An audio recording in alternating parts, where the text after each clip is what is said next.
Hello, welcome back to Mrs. Suarez's YouTube channel. Today we are going to be writing proofs where we need some of the statements and some of the reasons. So remember, your first column is statements, your second column is the reasons why those statements are true.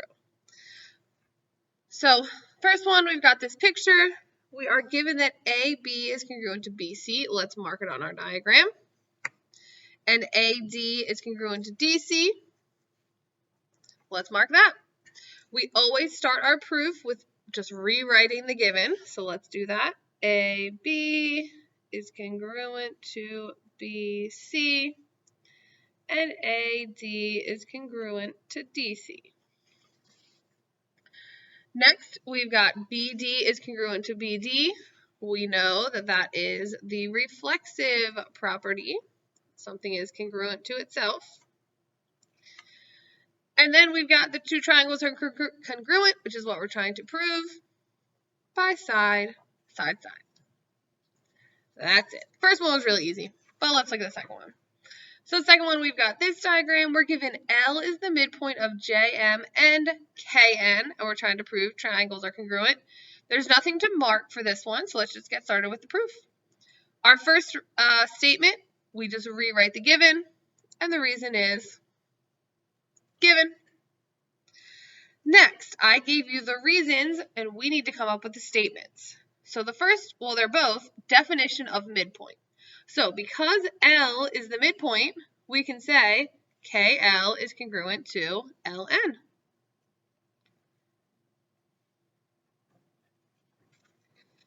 And L is also the midpoint of JM, so we can say JL is congruent to LM.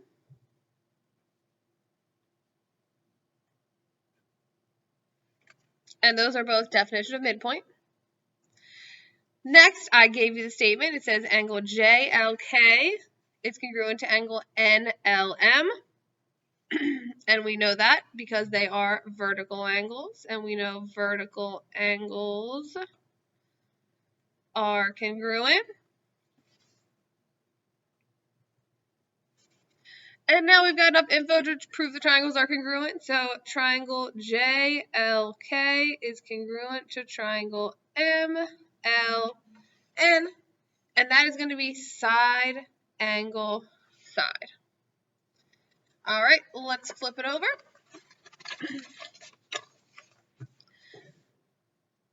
Let's look at number 3. So number 3, we've got this picture. We're given AB is congruent to BC.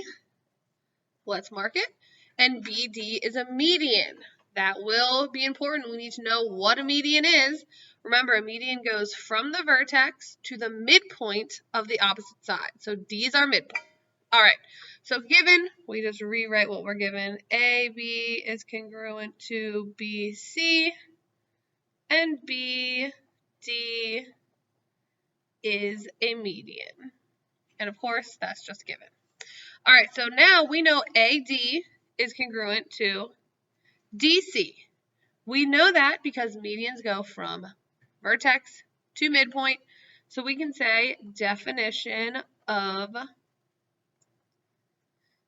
median because we knew that. All right, so now we've got sides. Well, I think we can prove that BD is congruent to BD by the reflexive property.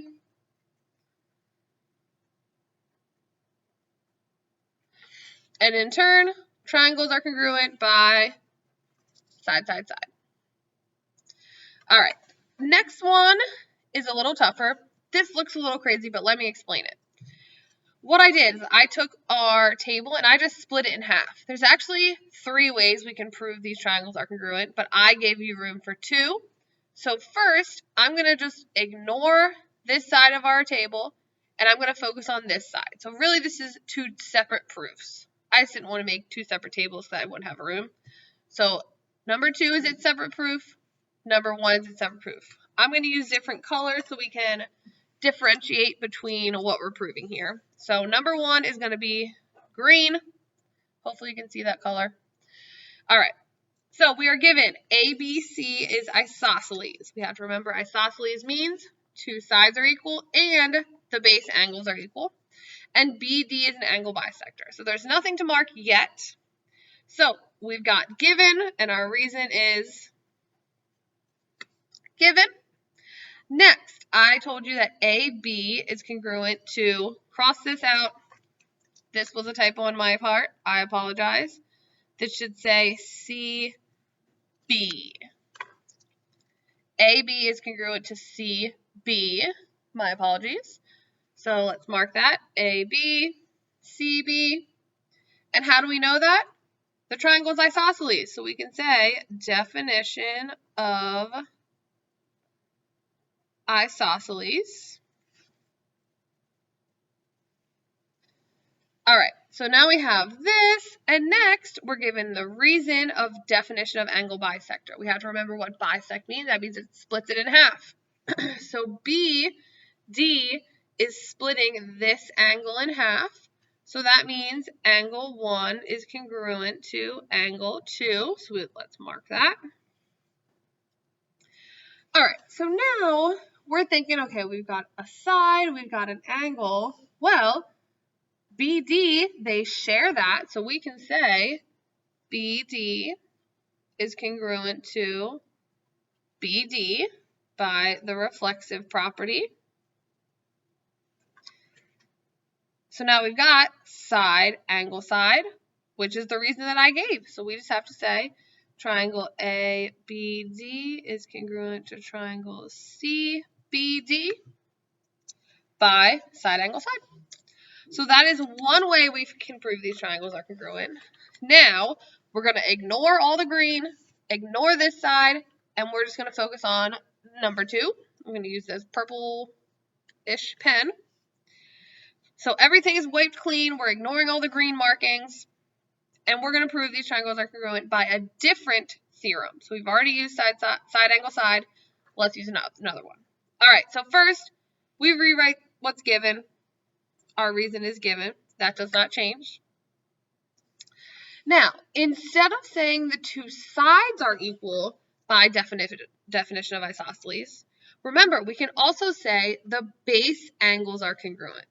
So we can say angle 3 is congruent to angle 4. So that's here and here by definition of isosceles. We can use the angle bisector again. So again, we're going to use angle 1 is congruent to angle 2. So there are some similarities between these two proofs, right?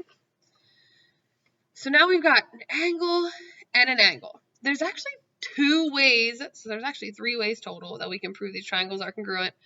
I'm going to use a reflexive property again. So BD is congruent to BD by the reflexive property.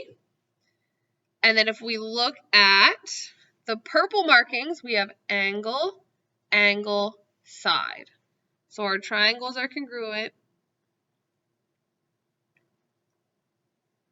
by angle, angle, side. Now, some of us might not have used this line here for this one. Instead of saying BD is congruent to BD, we could have said AB is congruent to CB again by definition of isosceles, and then used angle, side, angle. So there's lots of options for this one. I'm never going to tell you prove these triangles are congruent like 3 different ways. I just want you to know that if side, angle, side pops out to you, do that. If angle, angle, side pops out, do that. There's different ways to do some proofs. Some proofs there's no different ways, like side, side, side. That's the only way we can prove number 3. But number 4, we've got some options. So feel free to use whatever way you see. All right. I'm going to skip 5. Let's do number 6. So we're given this diagram here. We're given angle 1 is congruent to angle 4. Let's mark that. I'm going to go back to my black pen. So angle 4 is congruent to angle 1. We've got that there. And AB is a bisector, so we don't need to mark that, but we do need to start with our given. All right, now next I have angle 2 is congruent to angle 3. So we've got 2 and 3. How would we know those angles are congruent? Well, do you see how 1 and 2 are a linear pair, so that means they're supplementary? And 3 and 4 form a linear pair, which means they're supplementary. So if angle 1 was 100 degrees, that would mean, since 1 and 2 are congruent, angle 4 is also 100 degrees. 1 and 2 are supplementary, so that would make 2 80. 3 and 4 is supplementary, so that would make 380. So 2 and 3 will always be equal, and we can just say definition of supplementary, because those are supplementary angles to 1 and 4, which are equal. All right, so we've got that. Next, we have a blank line, so endless possibilities there. The fourth line here, we're using the reflexive property, so we don't want to use that in the third one. We want to ask ourselves, what were we given that we haven't used yet? Well, we haven't used the fact that AB is a bisector, so let's use that. So AB is a bisector, which means 5 and angle 6 are congruent, so let's write that. Angle 5 is congruent to angle 6. And we can say definition of angle bisector. Next, our reason is reflexive. I forgot to put letters on here. Sorry. I should have labeled these letters. I apologize. Let me do that now. So write these down. So the top is going to be A. In the bottom, in the middle is B. To the right is D, and to the left is C. I apologize. I forgot to put those on when I was drawing this picture. So since AB is an angle bisector, that's how we knew that the 5 and 6 were equal. Now, what's reflexive? What do they share? Well, they share AB. So AB is congruent to AB. And now we know the triangles are congruent by angle, angle, side. Because we've got angle, angle, and the side that is not in between the two angles. All right, let's do number 7. So number 7, we are given that BC and then this weird symbol here. We've got to remember that means perpendicular. And AB is congruent to BD, so let's mark that. All right, so when we see perpendicular, we're thinking hypotenuse leg. And we see here, we are going to use hypotenuse leg. It's not always, but sometimes. So we've got 2 right angles there because our lines are perpendicular. So let's start our proof. First, we just rewrite the given. BC is perpendicular to AD. AB is congruent to BD, and that was given to us. So we have the hypotenuse. In order to use hypotenuse leg, we need to know the triangles are congruent. We need to state it in our proof.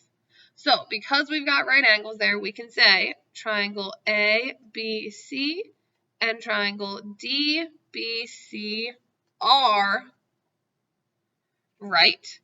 And we can just say perpendicular lines form right angles. And that's why I marked it the way I did on our picture. So now we've established that we have right triangles.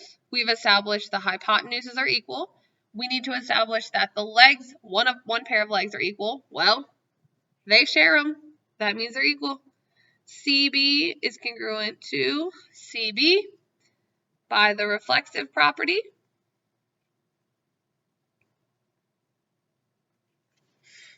And there we go. Proof is done. All right, that is it for today. See you in the next video.